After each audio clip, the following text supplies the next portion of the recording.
Bien, para terminar entonces, chicos, con la clase de hoy vemos rápidamente el concepto de dipolo eléctrico, que no es nada nuevo, sino simplemente una configuración especial de cargas.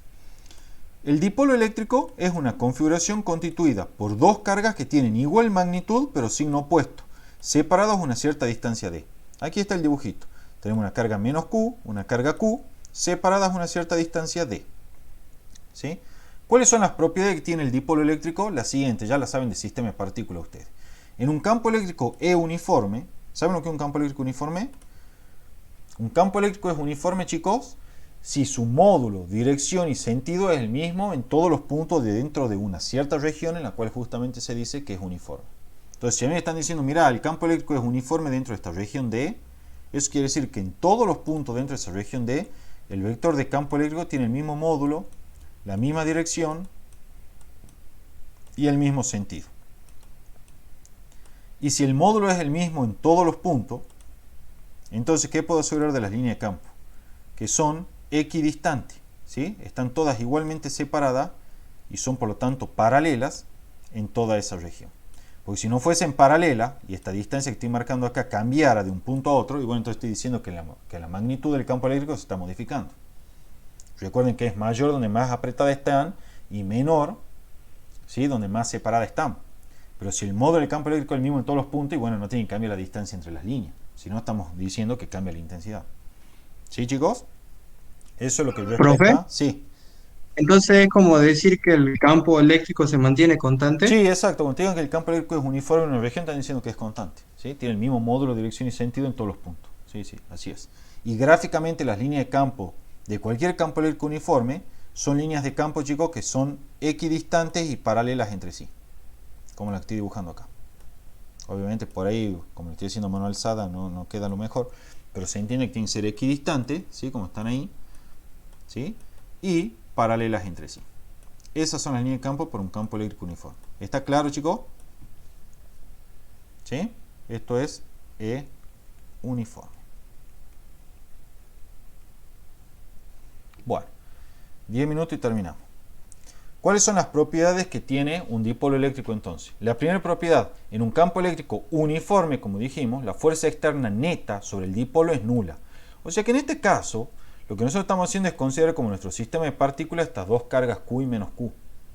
Cuando estén aplicadas o sometidas a un campo eléctrico uniforme, va a aparecer una fuerza eléctrica hacia acá y una fuerza eléctrica hacia acá. Eso suponiendo que el campo eléctrico sea hacia la derecha. ¿Sí? Esas fuerzas eléctricas, vamos a escribir con el lápiz mejor, esta fuerza eléctrica que aparece sobre la carga positiva será Q por E. Y la que aparece acá, sobre la carga negativa, será menos Q por E, por eso que son opuestas. ¿Sí? Estas fuerzas son fuerzas exteriores a mi sistema de partículas, física 1. ¿Sí? Son fuerzas exteriores a mi sistema porque son ejercidas por un agente externo que es la distribución de carga que produce ese campo eléctrico uniforme. Entonces, como esas fuerzas exteriores son opuestas, ¿qué es lo que ocurre con la suma de fuerza exterior en el dipolo? Se anula. Entonces, ¿qué podemos asegurar del centro de masa del dipolo? Que se mueve con velocidad constante. ¿Sí? Pudiendo estar el caso particular de que está en reposo. Y se mantiene en reposo, desde luego. También va a haber fuerzas internas, por si alguien se lo pregunta. Esas fuerzas internas son las fuerzas de atracción eléctrica entre la carga positiva y negativa. Pero esas no intervienen en la traslación del centro de masas. Física 1, ¿no? 2. Esto sí es novedoso para ustedes. Tiene asociado un vector llamado momento dipolar eléctrico. Lo denotamos con la letra P, igual que la del momentum lineal, pero no es el momentum lineal. ¿Sí? Cuyo módulo es, el módulo de P es igual al módulo de la carga Q del dipolo por D. Sus unidades en sistema internacional es el coulomb metro. No digan coulomb por metro, no, es coulomb metro. Pues si ustedes dicen coulomb por metro, están diciendo C sobre M. No, es coulomb metro. ¿Sí? Y su dirección es a lo largo de la recta que une ambas cargas. Y en sentido desde la carga negativa hacia la positiva. Gráficamente se entiende mejor. Tenemos aquí la carga negativa, aquí la carga positiva. El vector P tiene origen en la carga negativa, este es el origen, y extremo en la carga positiva, este es su extremo. Y la dirección es a lo largo de la línea que conecta ambas cargas. En un campo eléctrico uniforme, ¿sí? El dipolo, chicos, experimenta un momento, esta es la tercera propiedad, experimenta un momento que se lo denota como tau, es el momento de toda la vida, pero acá lo ponen tau, igual a P vectorial E. Yo decidí ponerlo tau también, porque en la cátedra le van a dar en los prácticos los problemas del CIER que usan la letra esa, si no después van a andar preguntando qué es. ¿Sí? Tau igual a P vectorial E. Así se calcula el momento producido por el campo eléctrico sobre un dipolo. Simplemente hacen ese producto vectorial. Además de física 1, esto no está en los libros, pero se lo indico yo porque también aparece en los múltiples choice, sabemos que como la suma de fuerza exterior es 0, entonces en este caso particular el torque o momento es independiente del punto respecto al cual se calcule. O sea que no importa si el centro de momento lo estás tomando acá, o lo estás tomando acá, o lo estás tomando acá. En todos los casos, el momento producido sobre ese dipolo respecto de cualquier centro, o sea el O, el O', el O segunda, cualquiera, es el mismo. ¿Sí? Es independiente del punto respecto al cual se calcule. Por propiedad de producto vectorial, este vector, que es el vector momento, tiene un módulo que es el módulo del momento igual al módulo de P por el módulo de E por el seno del ángulo φ, donde φ es el ángulo entre el vector P y el vector de campo eléctrico, como se indica acá a continuación. ¿Sí? Ese es el ángulo φ, entre P y el vector de campo eléctrico. La cuarta propiedad es que tiene asociada una energía potencial U. ¿Sí? Nuestro dipolo tiene asociada una energía potencial U. En la teoría de nuestro sistema de partículas en física 1, esta energía potencial U sería una energía potencial externa, asociada a las interacciones conservativas entre el dipolo y el campo eléctrico externo. ¿Sí? ¿Cómo se la calcula la energía potencial externa? Es menos P escalar E. Por eso acá aparecen las flechitas de los vectores. ¿Sí? Menos P escalar E. Esto es menos el módulo de P por el módulo de E por el coseno del ángulo φ, donde φ es el ángulo entre P y E. Como toda energía en sistema internacional en joules. Aun cuando acá no lo haya indicado, como todo momento, el momento en que se mide, chicos, Newton metro en sistema internacional. ¿Sí? Esto, por si alguien se lo pregunta, resulta de la propiedad de producto de escalar de dos vectores que lo ven en álgebra 1. Entonces, ¿cuál es la importancia de esa energía potencial? Nos permite calcular fácilmente el trabajo hecho por la fuerza eléctrica o por un agente externo. Por ejemplo, el trabajo realizado, disculpen acá que salió así, el trabajo realizado por el campo eléctrico para rotarlo al dipolo se puede calcular como el trabajo igual al negativo del cambio de la energía potencial eléctrica esta externa asociada a la interacción del dipolo con el campo eléctrico externo. Es decir, el trabajo hecho por el campo eléctrico es U inicial menos U final, tal y como sabían de física 1. ¿Sí? Donde U final es justamente la energía potencial para un ángulo φ final que tiene o adquiere el dipolo respecto al campo eléctrico, y la U inicial es justamente la energía potencial asociada a un ángulo φ inicial que tenía originalmente el dipolo con el campo eléctrico. ¿Sí? Rotarlo al dipolo significa vos tenés la carga ahí, más Q, ponele, y menos Q. Bueno, esto lo rotas así de manera tal que ahora, no sé, tengan esta orientación. ¿Sí? Es como que lo girás. Bueno, aquí está indicado, ¿no?, que φ es el ángulo entre E y el dipolo. Cuando digo el dipolo, quiero decir el momento dipolar eléctrico y el campo eléctrico. ¿Sí? Al final y al inicio. Alternativamente, si le llegan a pedir el trabajo hecho por un agente externo para rotar el dipolo en contra del campo eléctrico, entonces el trabajo no es menos delta de U, sino que es delta de U. U final menos U inicial.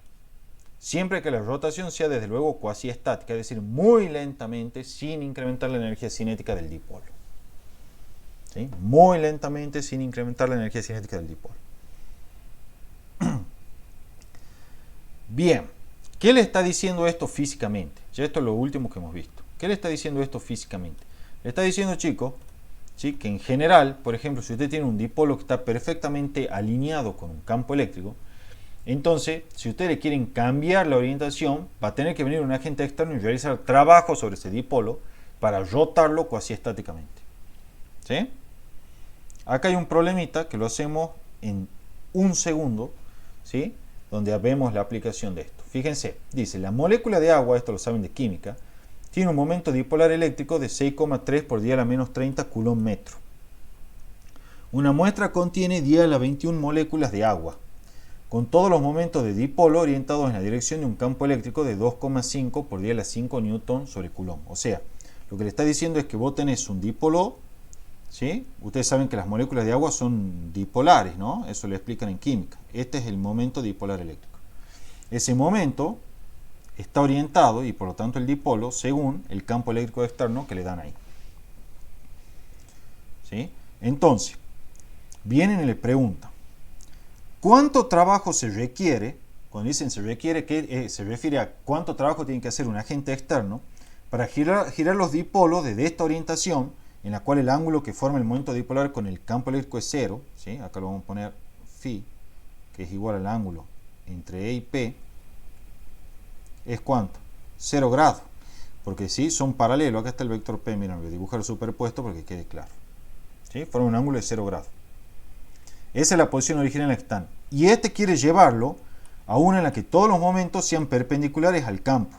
O sea, ahora lo que quiere este es que el campo eléctrico va a seguir actuando así. ¿Sí? Esto es lo que tenemos al inicio. Pero ahora al final, lo que yo quiero es que queden orientados perpendicularmente al campo. O sea, con el P así. Eso quiere decir que el ángulo phi que forman ahora al final, si este era al inicio, ahora el phi que forman al final, ¿de cuánto es, chicos? Ahora están bien. 90 grados. ¿Sí? Entonces tengo que calcular el trabajo. Bueno, súper sencillo.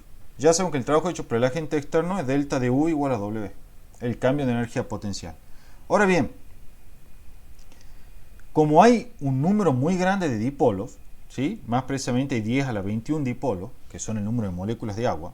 Entonces lo que yo tengo que hacer es calcular el trabajo hecho sobre cada dipolo y multiplicarlo por n, que es el número de dipolos. Eso me va a dar el trabajo total que tengo que hacer.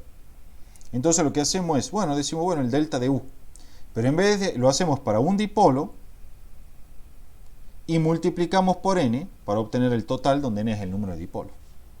¿Sí? Entonces, este paréntesis es la energía potencial total de los n dipolos al final, cuando ya tienen 90 grados de orientación, y esto que está aquí es la energía potencial total de los n dipolos cuando tenían la orientación original de 0 grados. A partir de acá es simplemente reemplazar y encuentran que el trabajo que se tiene que hacer es 1,6 por 10 a la menos 3 joules para reorientar los dipolos perpendicularmente, como se ve acá en este dibujito de acá abajo. Con eso queda terminado el problema.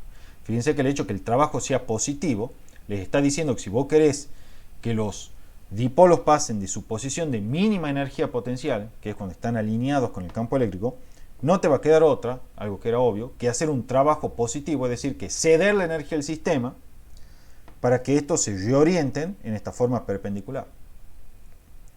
Obviamente, una vez que vos has hecho eso, si lo liberás a los dipolos, estos dipolos, producto de la interacción con el campo eléctrico, van a empezar van a tender a recuperar su posición de alineación con el campo eléctrico. Pero por inercia van a pasar de largo. Entonces, ¿qué van a empezar a hacer estos dipolos? Van a empezar a oscilar en torno a la posición de equilibrio de un lado hacia el otro, ¿sí? Ejecutando un tipo de movimiento que sería armónico simple muy probablemente. ¿Sí? Quedarían oscilando, así bailando. ¿Han visto cuando la aguja de una brújula queda bailando? Bueno, es la misma idea. ¿Está claro, chicos, esto? ¿Sí? Profe, Sí, ahí en la ecuación del trabajo, el trabajo externo, ¿por qué sí. hay un signo negativo adelante? Así se define la energía potencial en el dipolo. Acordate, menos P escalar E. Ah, bien, ¿Estamos? gracias. En verdad no es que Sí, se la define. Cuando vos la demostrás te queda así. Pero bueno, como no la piden la demostración y no quería hacerla tan pesada la clase, me la salté. Pero va siempre con el signo menos, Maxi. ¿Sí? sí. Bueno, ¿está claro esto, chicos? ¿Alguien más tiene una pregunta? Gaby, Sí, el número n de dipolos, sí.